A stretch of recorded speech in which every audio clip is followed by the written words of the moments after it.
Good morning.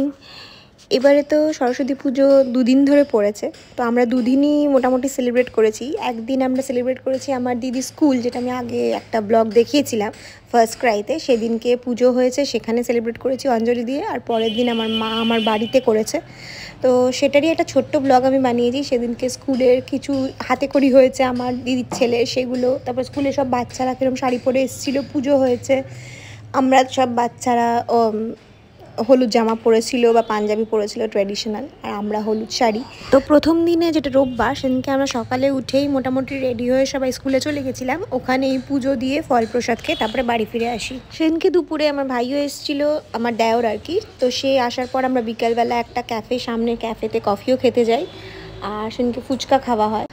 আর পরের দিন আমার যে ছেলে, তাকে আমি হলুদ পাঞ্জাবি পরেছিলাম, পাঞ্জাবি আর ধুতি।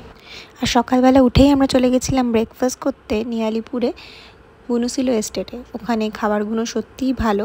আমরা খেয়েছিলাম pancake with lotus biscoff spread আর স্যান্ডউইচ, আর নিয়েছিলাম হচ্ছে ক্রসো উইথ চিকেন স্যালাড আর কফির টেস্টটা, ক্যারামেল মাশিয়াটো আমি খেয়েছিলাম, খুব ভালো ছিল।